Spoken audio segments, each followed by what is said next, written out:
नमस्कार दोस्तों, अभी हाल ही में इन चारों देशों ने मिलकर एक ऐसा समझौता किया है जिससे चाइना की अर्थव्यवस्था पर बहुत बड़ा दबाव पड़ सकता है। समझौता हो भी चुका है और इसके ऊपर काम भी शुरू हो चुका है। अगर मैं आपसे पूछूं कि आज भारत का सबसे बड़ा दुश्मन कौन सा है, तो यकीनन आपका जवाब होगा चाइना। जिस प्रकार से चाइना समय समय पर भारत को तनाव देने का काम करता है, ठीक उसी प्रकार से भारत के अलावा कई सारे देशों को इसने परेशान कर रखा है और अब पूरी तरीके से चाइना को साइडलाइन करने की बारी आ चुकी है, जिसमें सबसे बड़ी भूमिका निभाने वाला है हमारा देश।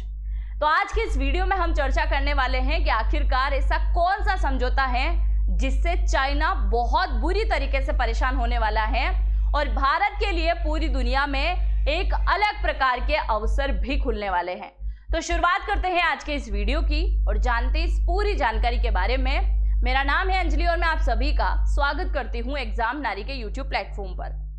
आज के समझौते को जानने के लिए आपको थोड़ा सा पीछे की तरफ यानी कि भूतकाल में जाना होगा। अगर हम बात करें आज से 20-25 साल पहले की, यानी कि सन 2000 आसपास की अगर हम बात करें, तो उस समय दुनिया का सबसे शक्तिशाली देश कौन सा हुआ करता था? उस समय अमेरिका दुनिया का सबसे शक्तिशाली यानी कि पावरफुल देश हुआ करता था। पर अमेरिका ही नहीं बल्कि उस समय दुनिया में इस पावरफुल कंट्री बनने की रेस में एक और देश शामिल हो चुका था और इसका नाम था चाइना। चाइना बहुत ज्यादा तेजी से आगे बढ़ रहा था क्योंकि चाइना के अंदर यूरोप, अमेरिका कि कई सारी कंपनियां जो हैं लगातार इन्वेस्टमेंट करने के लिए पहुंच रही थी। कई सारी कंपनियां यहां पर आ चुकी थी, बड़े बड़े कारखाने लग चुके थे और बहुत विस्फोटक तरीके से चाइना की अर्थव्यवस्था ने एकदम से छलांग लगाई और चाइना क्या बन गया? एक बहुत बड़ी अर्थव्यवस्था वाला देश बन गया। कई प्रकार के व्यापार यहां पर आने लगे। अब चाइना लगातार आगे बढ़ रहा था, पर फिर भी चाइना के मन में एक बहुत बड़ा डर बैठा हुआ था। डर किस प्रकार का? चाइना को पता था उसके पास में कई प्रकार की चीजें मौजूद हैं, पर फिर भी दो चीजों की वजह से वो मात खा सकता है और इन दो चीजों के लिए उसे पकड़ बनाना बहुत ज्यादा जरूरी है। अब आप देखिए, चाइना के पास में सब कुछ मौजूद था। चाइना के पास में इंटरनेशनल कंपनियां तक मौजूद थी और बहुत अच्छी तरीके से व्यापार चल रहा था, पर चाइना केवल दो चीजों से बहुत परेशान था और वो दो चीजें आती हैं जिनमें से एक का नाम है तेल और एक का नाम है गैस। यानी चाइना के पास आज सब कुछ है। आज की भी अगर हम बात करें तो चाइना के पास आज सब कुछ है, पर उसके पास में तेल नहीं है और गैस नहीं है। अब तेल और गैस उसे कहां से लेना पड़ता है? तो उसे लेना पड़ता है मिडिल ईस्ट के देशों से। और यहीं पर कहानी एक नए प्रकार का मोड़ ले लेती है, यानी यहीं से चाइना की एक बहुत बड़ी टेंशन की शुरुआत होती है। अब आप जरा पहले यहां पर समझिए और फिर हम उसकी टेंशन में चलते हैं। ये आपको दिखाई दे रहा है चाइना। चाइना को अगर कोई भी गैस या ऑयल लेना है तो उसे सीधा किसके साथ में संपर्क करना पड़ेगा? मिडिल ईस्ट के देशों के साथ में संपर्क करना पड़ेगा, जिसमें सबसे पहला नाम आता है ईरान का, फिर आता है सऊदी अरब, फिर आता है यूएई और बाकी जितने भी मिडिल ईस्ट की कंट्री हैं उनसे वो तेल और गैस का आयात करता है। अब तेल और गैस अगर चाइना पहुंचाना है और वो यहां से लेगा तो यहाँ हॉर्मुज स्ट्रेट से होते हुए हिंद महासागर यानी अरब सागर से होते हुए हिंद महासागर और हिंद महासागर को क्रॉस करते हुए इस मलक्का स्ट्रेट से सीधा चाइना ये माल पहुंचेगा। अब यहाँ तो कोई टेंशन वाली बात है नहीं, क्योंकि यहाँ से खरीद रहा है। ये कौन सा भारत से खरीद रहा है जो टेंशन होगी? टेंशन है यहाँ सबसे बड़ी, और टेंशन इस प्रकार की है कि चाइना को अच्छे से पता है कि इन फ्यूचर अगर भारत के साथ में युद्ध हुआ तो भारत यहाँ रास्ता बंद कर देगा, क्योंकि ये बहुत बड़ा लंबा रास्ता है। अब देखो, यहाँ हॉर्मुज स्ट्रेट से सारे के सारे अरब कंट्री के तेल और गैस निकलते हैं और यहीं से होते हुए ये यूरोप भी जाते हैं और यहीं से होते हुए ये यहाँ पे भी आते हैं।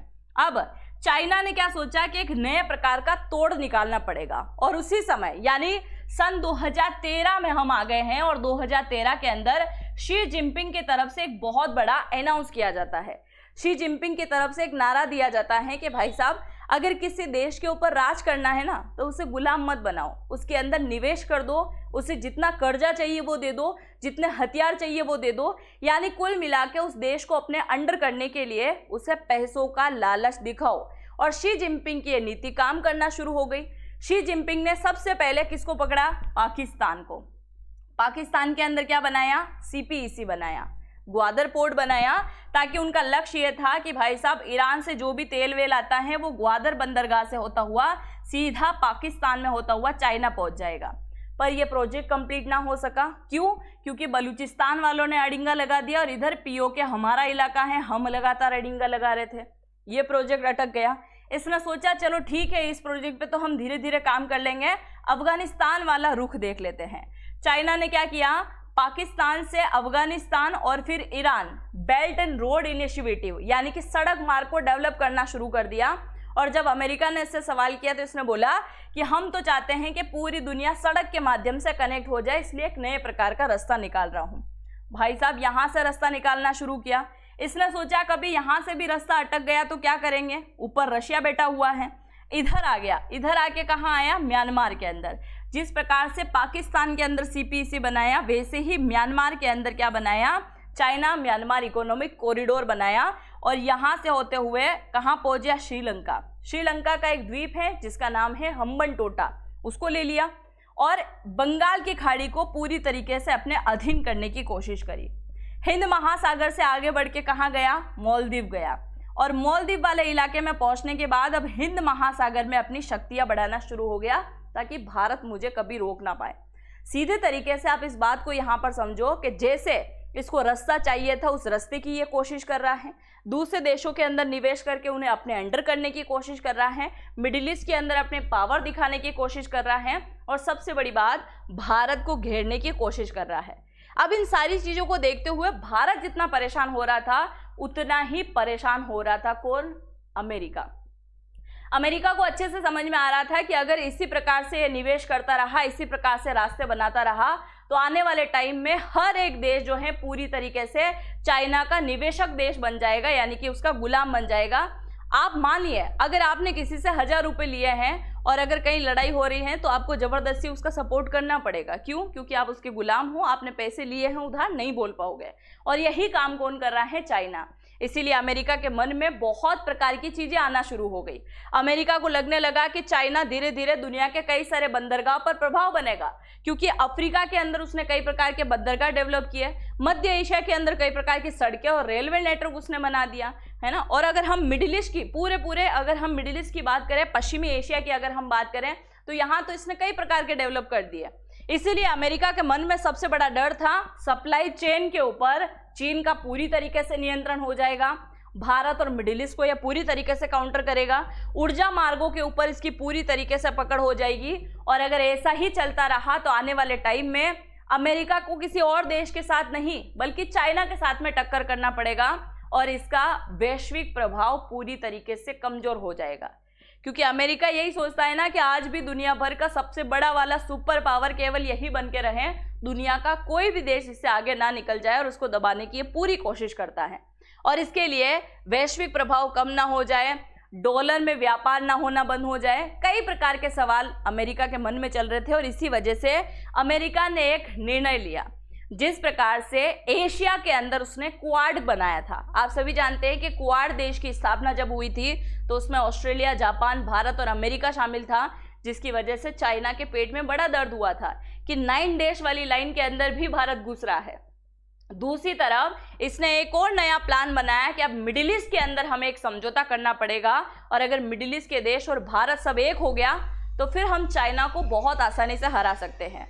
और इसके लिए इसने एक नए प्रकार के समझौते का प्रस्ताव रखा और इसका नाम दिया गया I2U2। अब आप सोचोगे ये I2U2 क्या है, तो I2U2 का अर्थ होता है I2 यानी I डबल बार है, जिसमें एक नाम आता है इंडिया और दूसरा नाम आता है इजराइल, 2 देश हो गए।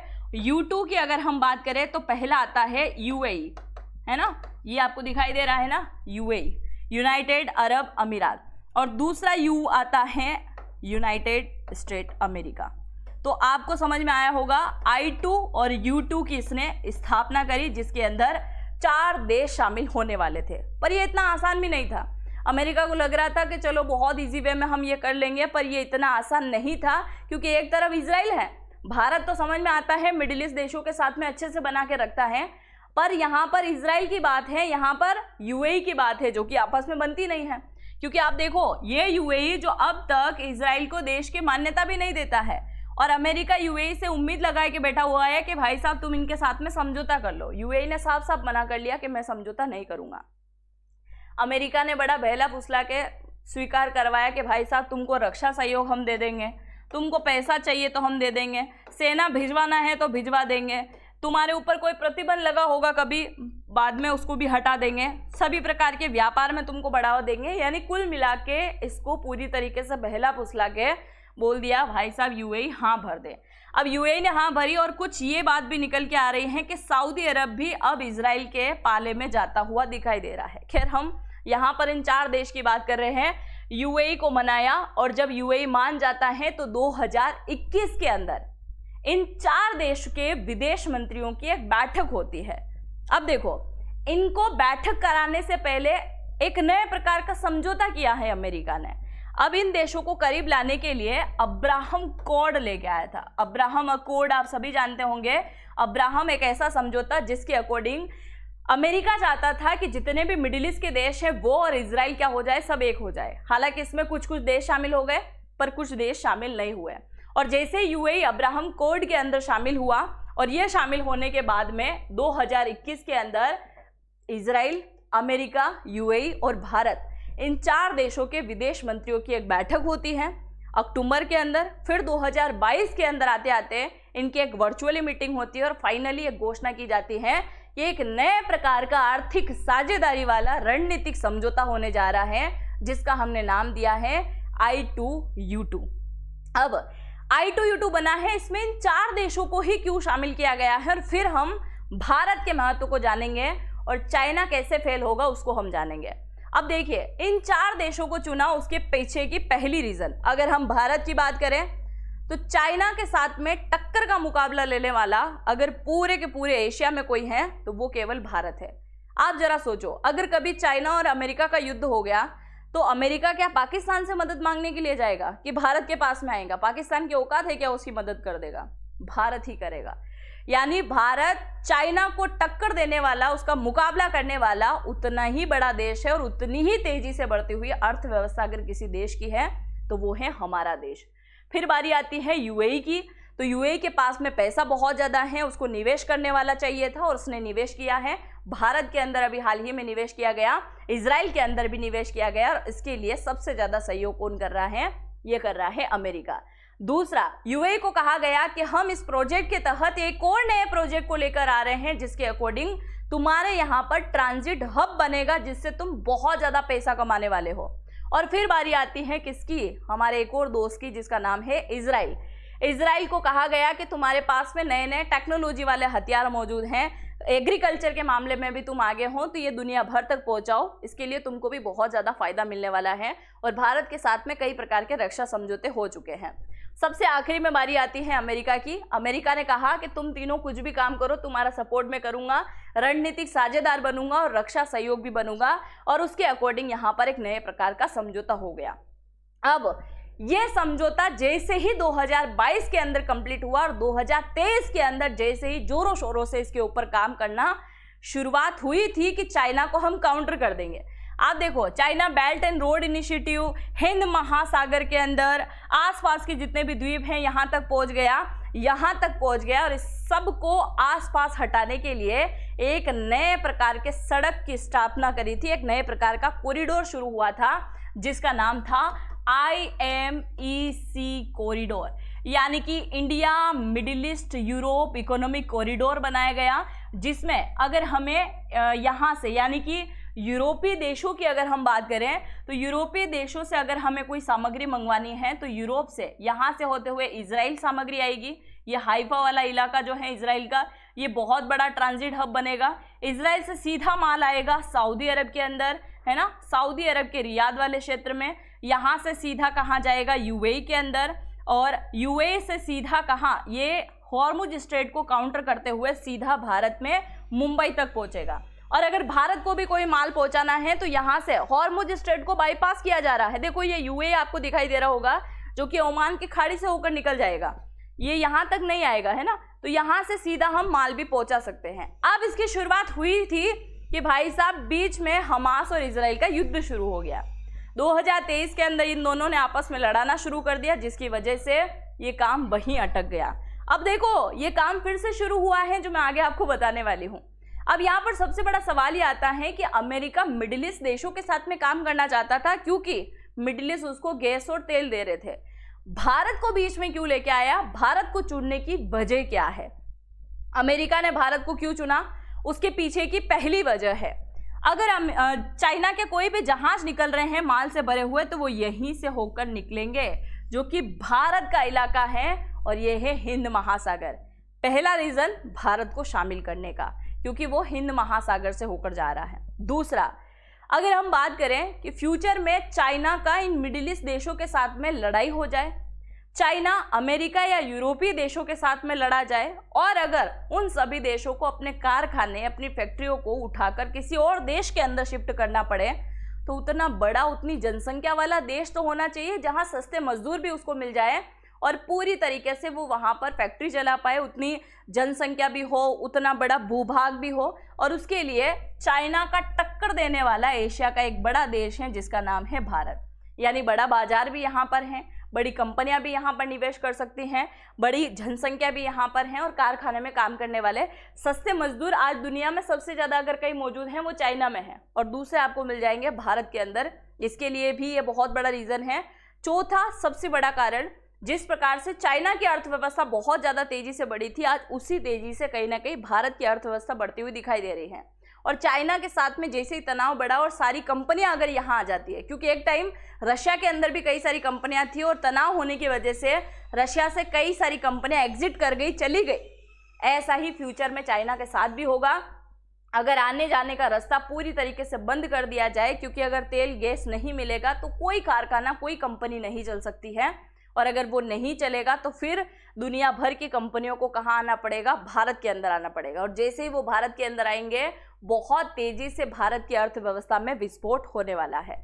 और दूसरा, आसपास के कोई देश चाइना का मुकाबला नहीं कर सकते हैं ना, इसलिए मुकाबला करने वाला तो एक देश चाहिए था, और वो भारत ही उसको दिखाई दे रहा था। और इन दोनों की आपस में दुश्मनी भी है, तो इसका फायदा भी यहाँ पर उठाया गया।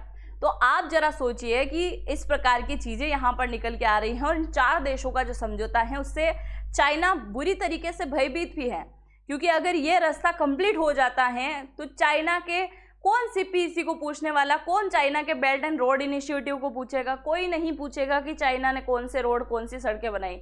जहां अरबों खरबों डॉलर उसने खर्च कर दिए, वो सब पानी में चले जाएंगे, धरे के धरे रह जाएंगे। और इसी बात को लेते हुए अभी हाल ही में 3 दिन पहले बेंजामिन नेतन्याहू का स्टेटमेंट आया था।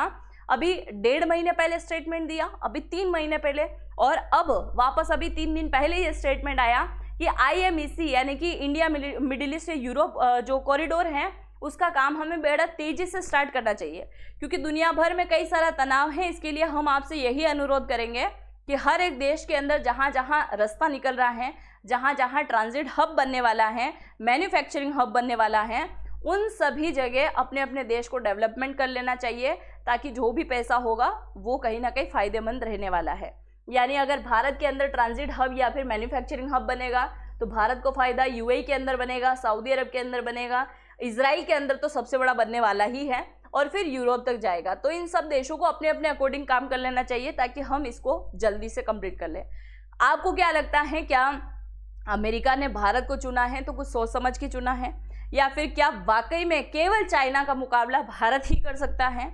क्या ये कॉरिडोर जल्दी से कंप्लीट हो जाना चाहिए ताकि चाइना की अकल ठिकाने आ जाए? आप जो भी सोचते हैं अपनी राय को मुझे जरूर से कमेंट सेक्शन में लिखिएगा, और चैनल पर पहली बार विजिट किया है तो सब्सक्राइब भी जरूर से कीजिएगा। और अगर आप मुझे इंस्टाग्राम पर फॉलो करना चाहें तो अंजलि वॉइस के नाम से आपको मेरी ID मिल जाएगी, वहां जाकर आप मुझे फॉलो कर सकते हैं। तो आप सभी लोगों का बहुत बहुत धन्यवाद। हम मिलेंगे नेक्स्ट वीडियो में, तब तक के लिए जय हिंद, जय भारत।